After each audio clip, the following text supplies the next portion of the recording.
नमस्कार दोस्तों, मैं दुष्यंत कुमार। यह वीडियो विशेष रूप से शिक्षक भाइयों के लिए है, परंतु वे भाई बहन भी इससे लाभ ले सकते हैं जो टेट, सीटेट और सुपर टेट की तैयारी कर रहे हैं।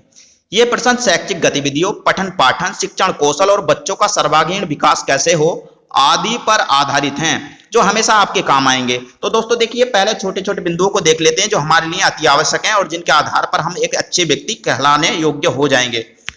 देखिए, सभी शिक्षक भाइयों से अनुरोध है कि सरकार द्वारा बताए गए नियमों का पालन करें, समय से स्कूल जाएं और आएं, कोविड-19 के लिए बताए गए नियमों का पालन करें, बच्चों के बीच ऐसा वातावरण उत्पन्न करें जो कुछ सीख दे सके, बच्चों को आधुनिक तकनीकी से अवगत कराएं, बच्चों का सर्वांगीण विकास हो ऐसा प्रयास करें, अपने पद की गरिमा बनाए रखें, किसी के साथ भी ऊंच नीच भेदभाव, छोटा बड़ा का भेद न करें, अर्थात सभी को समभाव की दृष्टि से देखें, बच्चों को रोज गृह कार्य दें और अगले दिन जांच करें, सारे रजिस्टर अपडेट रखें, बच्चों को खेल खेल में सिखाने की कोशिश करें, विद्यालय प्रांगण की समय समय पर साफ सफाई करते रहें या कराते रहें, प्रत्येक अध्यापक का व्यवहार अनुकरणीय हो, रोज अनिवार्य रूप से शिक्षक डायरी बनाएं।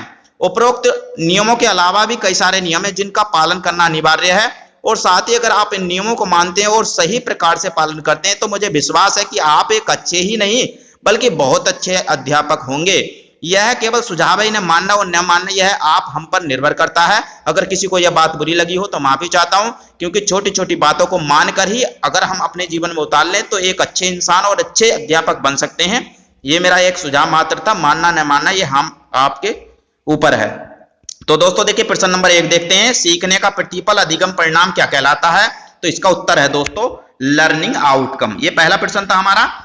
अब देखिए प्रश्न नंबर 2 पर चलते हैं, सफलता ही सफलता को जन्म देती है, यह युक्ति किस मॉड्यूल की है? तो दोस्तों ये है हमारी शिक्षण संग्रह मॉड्यूल की। ये 3 मॉड्यूल होते हैं, तो ये तीसरे नंबर का जो मॉड्यूल है उसकी है। अब देखिए प्रश्न नंबर 3 है दोस्तों हमारा, एसआरजी और एआरपी का पूरा नाम क्या है? तो दोस्तों देखिए, एसआरजी का पूरा नाम है स्टेट रिसोर्स ग्रुप और एआरपी का पूरा नाम है एकेडमिक रिसोर्स पर्सन। अब देखिए प्रश्न नंबर 4 है दोस्तों हमारा, लर्निंग गैप क्या है, इसे कैसे निकालते हैं? तो दोस्तों देखिए इसका उत्तर है वांछित अधिगम स्तर यानी ईओ और वास्तविक अधिगम स्तर यानी एओ के अंतर को लर्निंग गैप यानी एलजी कहते हैं। इसका सूत्र है दोस्तों, इसे निकालने के लिए ईओ माइनस एओ बराबर एलजी। ई से हो जाएगा एक्सपेक्टेड, ओ से हो जाएगा आउटकम, ए से हो जाएगा एक्चुअल, ओ से आउटकम है। प्रश्न नंबर 5 में देख लेते हैं। 5 है, किस प्रकार के प्रश्नों को खुले प्रश्न कहा जाता है? तो प्रश्न उत्तर है दोस्तों इसका क्या, क्यों, कैसे, अगर आदि पर आधारित प्रश्नों को खुले प्रश्न कहा जाता है, यानी जिनमें क्या, क्यों, कैसे, अगर आए। अब देखिए प्रश्न नंबर 6 है दोस्तों हमारा, व्यक्तित्व निर्माण की आधारशिला किस शिक्षा को माना गया है? तो दोस्तों इसका उत्तर है प्राथमिक शिक्षा को, क्योंकि दोस्तों प्राथमिक शिक्षा जो है वो एक आधारभूत शिक्षा होती है, इसी के आधार पर जो भविष्य है वो डिपेंड होता है, इसलिए इसे जो व्यक्तित्व निर्माण की आधारशिला माना गया है। अब देखिए प्रश्न नंबर हमारा 7 है, कौन सी अवस्था व्यक्तित्व विकास की दृष्टि से एक निर्णायक अवस्था होती है? तो दोस्तों देखिए इसका उत्तर है हमारा शैशवावस्था। जैसा कि आपने देखा होगा कि जो हमारा जीवन है उसकी 3 अवस्था मुख्य रूप से बताई गई हैं, शैशवावस्था, बाल्यावस्था और किशोरावस्था। तो ये शैशवावस्था होती है। अब देखिए हमारा 8वां प्रश्न है दोस्तों, 3 हस्त पुस्तिकाएं कौन सी हैं और इनका विकास किस समूह द्वारा किया गया है? तो इसका उत्तर हो जाएगा दोस्तों 3 हस्त पुस्तिकाएं हैं, कौन कौन सी हैं? नंबर 1 है हमारा दोस्तों आधारशिला, और नंबर 2 है दोस्तों हमारा ध्यान आकर्षण, और नंबर 3 है दोस्तों शिक्षण संग्रह, और इनका विकास राज्य गुणवत्ता समूह द्वारा किया गया है। प्रश्न नंबर 9 है दोस्तों हमारा, बच्चे किस ऐप से बुनियादी शिक्षा ले रहे हैं? तो इसका उत्तर हो जाएगा हमारा रीड अलोंग ऐप से, यानी ये रीड अलोंग ऐप है, इससे जो बच्चे कैसी शिक्षा ले रहे हैं? बुनियादी शिक्षा ले रहे हैं। प्रश्न नंबर 10 है दोस्तों हमारा, आधारशिला हस्त पुस्तिका व ध्यान आकर्षण हस्त पुस्तिका कौन सी कक्षा के लिए हैं? तो जो आधारशिला हस्त पुस्तिका वो कक्षा 1, 2 व 3 के लिए, जबकि ध्यान आकर्षण पुस्तिका कक्षा 4 से कक्षा 8 तक के लिए है। ये पूछे जाते हैं प्रश्न, इन्हें कंठस्थ कर लें। तो दोस्तों देखिए अब हमारा प्रश्न नंबर 11 है, आकलन प्रपत्र का प्रयोग कब करते हैं और इसमें कितने प्रश्न होते हैं? तो इसका उत्तर हो जाएगा दोस्तों हमारा आकलन प्रपत्र का प्रयोग सत्र के प्रारंभ में करते हैं और इसमें 15 प्रश्न रखे जाते हैं, जिसमें से 10 वस्तुनिष्ठ और 5 आत्मनिष्ठ प्रश्न होते हैं। हर प्रश्न 3 अंक का होता है, यानी 15 प्रश्न हो गए और 3 अंक का एक प्रश्न मतलब प्रश्न होता, तो 15 × 45 अंक के। ठीक है, प्रश्न नंबर 12 है हमारा कक्षा 1 से 5 तक भाषा के लिए निर्धारित दक्षताएं क्या हैं। तो दोस्तों ये सभी के याद होना चाहिए। कक्षा 1 के लिए कम से कम 5 शब्दों की पहचान कर ले, कक्षा 2 में 20 शब्द प्रति मिनट प्रवाह की दर से पढ़ना, और कक्षा 3 में 30 शब्द प्रति मिनट प्रवाह की दर से पढ़ना, और कक्षा 4 में छोटे अनुच्छेद को पढ़कर 75% प्रश्नों को सही करना, और कक्षा 5 में बड़े अनुच्छेद को पढ़कर 75% प्रश्नों को सही कर लेना।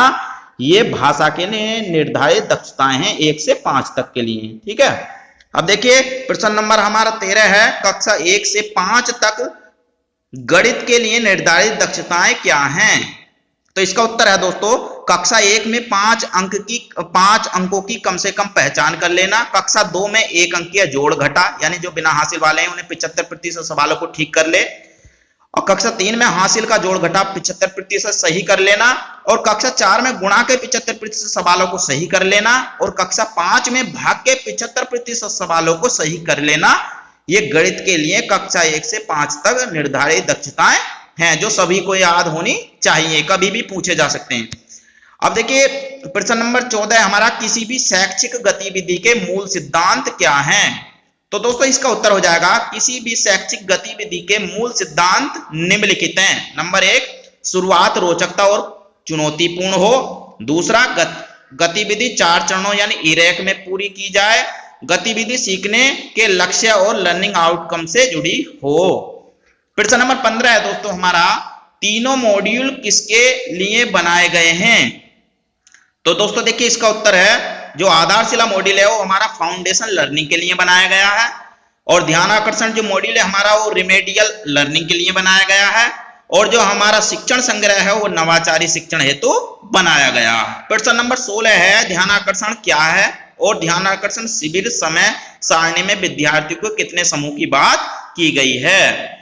तो दोस्तों देखिए उत्तर है इसका जिन बच्चों का अधिगम स्तर कक्षानुरूप नहीं होता है उन बच्चों की पहचान करके विशेष शिक्षण तकनीकी का प्रयोग करके मूलभूत दक्षताओं का विकास करना ही ध्यान आकर्षण है।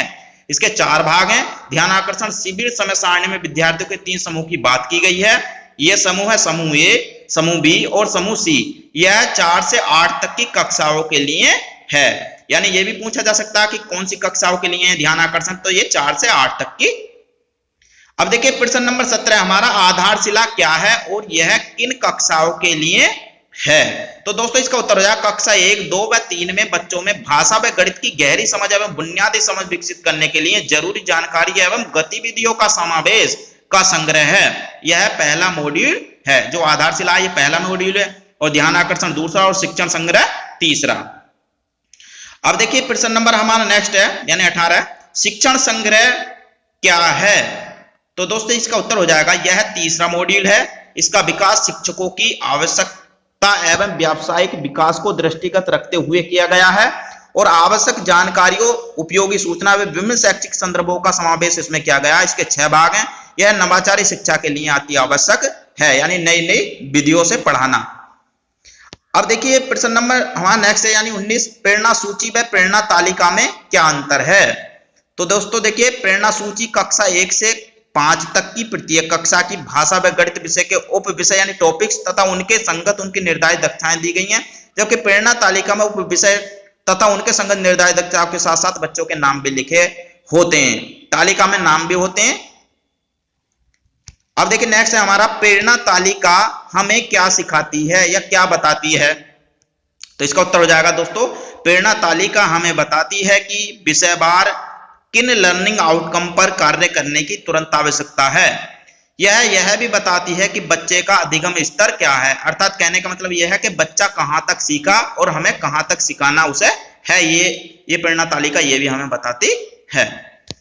प्रश्न नंबर 21 है दोस्तों किस ऐप पर 400 ऑडियो विजुअल यानी देखकर और सुनी जा सकती है ऐसी वीडियो शिक्षण सामग्री है।